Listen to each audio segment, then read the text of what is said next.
السلام عليكم ورحمة الله وبركاته مركله حسابتي جدولك أنا قلت لك دتك واوين معناها برش كوبا كليك دتك فيلان واسي كوبان معناها حسابتها مركا جدولك مرتلوكوغا مركا هذا ما أنت شرحنا هذا ما أنت تعرف في واحد هذا شرحنا وهذيك حسابتي جدولك أيضا دور نوعه كودر كاتشر كودوفو iyo u qaybi waxaa muhiim ah in ay ogaato labadan kore oo kororkooda cagaarka cagaarxigeenka yahay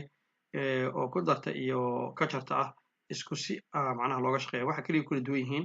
waa calaamadda kaliya halka labadan kaleeto oo ku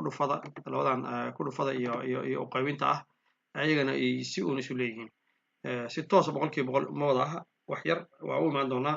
wax yarka ay kala duwan yihiin laakiin intaasa muhiim midda kale waxaa muhiim ah in ogaatid hadda waxaan ka shaqaynayno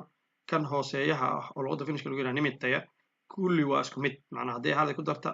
ka jarta ku dhufada iyo u qaybinta macnaha waa fududaysanayna waa bilowga hore haddii marka hooseeyuhu uu kala duwan yahay xisaabta hadda qaabka aan ku shaqaynayno xoogaa yar ee ka adkaana wadda yar oo ka dheeraad maraya laakiin asaga naftiisa waa fududa isku soo duub ku darta markaa fiirsiya ka jarka waxa keliya ay ku kala duwan yihiin waa calaamadda qaabka looga shaqaynaya waxaa waaye hooseeyahan oo 5 iyo 5 ah hal midaad ka soo qaadanay macnaha waana karaa kan koreeya oo mataqaa oo soo finishka lagu yiraahdo waxa waaye 3 lagu daray 2 calaamadii ayaga dhex gelinaysa labadooda waa isku daree labadana hal baa ka soo qaadanay saas daraaddeed 3 lagu daray 2 waa 5 5 loo qeybiyo 5 ay noqotay 5 haddii 5 loo qeybina dabcan waa hal logic ku jirna wax xogaa la iska fahmi karo haddii matalan wax inta 5 qaybood loo qeybiyo 3 qaybood lagu siiyey hal waxay ahaayeen wixii 5 loo qeybiyey 3 lagu siiyey haddana laba haltay haddana labadii kale lagugu daray macnaha halkii oo dhammaystirana haysataa waana kaa saasay ku timid aan u soo laabano ta kale oo qaybinta ah waa isku midkii isku si looga shaqeeyaa markan waxa waa 3 loo qeybiyo 5 oo laga jaray 2 loo qeybiyo 5 hooseeyaha sidaan sheegnaba hal xabaa laga soo qaadanaa waa kan waa 5tan 3 iyo 2dan waa la kala jaraa saas daraaddeed 3 marka 2 laga jaro waxay noqotaa 1 loo qeybiyo 5 ayadana saas ay ku dhamaatay waxa kuma kala duwanaa labada calaamadaas kaliya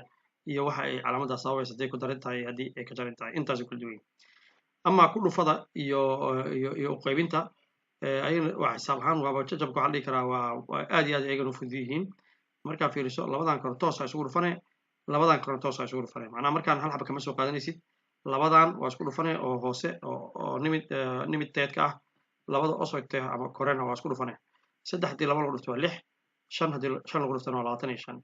xisaabta sidaas ay ku dhamaatay haddii ay xisaabta sii socon karto matalan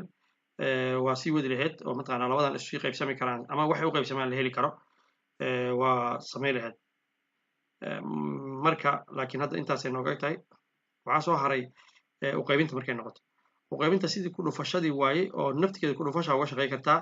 laakiin cagsi waaye marka hore waa inaad labadan kala kor marisaa labadan iyo 5tan shantii koraa marine labadiin hoosaa marine markaasi toos waa isugu dhufan kartaa ama adoon isdhibinba sida falaaraha aniga hadda saan u sameeyey waxa waaye 3da iyo sorry macnaha 5tan inay aaday ahayd falaartan meel qalad soo aaday laakiin muhiimadda waxa waaye 3dan iyo 5tan toos isugu dhufanay koraan marinaysaa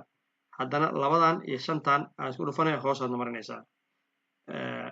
saas markay noqoto waxaa noo soo baxay 3dan 5 marka soo 15 labada marka lagu dhufto 5tanna waxay noqotay 10 marka waxay la mid tahay macnaha marka loo fiiriyo 15 iyo 10 waa isu qaybsami karaan sorry tan qalad waaye meesha si qalad ugu jirtaa waxa kaliya oo meeshan hadda nooga soo baxay waxay noqonaysaa raalligaada waa isku daboolaynaa kaladadan kale isna qaldin anyway isku soo duub hadda jawaabta noo soo baxday waxay noqotay 15 markii 10 loo qeybiyey waa hal oo 10kii hela 5 soo haraysa 5tii marka mid walba haddana barbaray helayaan marka hal iyo bar waay waxaan hadda fiirsid waa hal iyo bar wabillahi tawfiiq intaasaan ku ekeenayna markaan insha Allah tacaala marka dambe waxoogaa way kasii adkaa doontaa wabillahi tawfiiq saasaan ugu dhawaad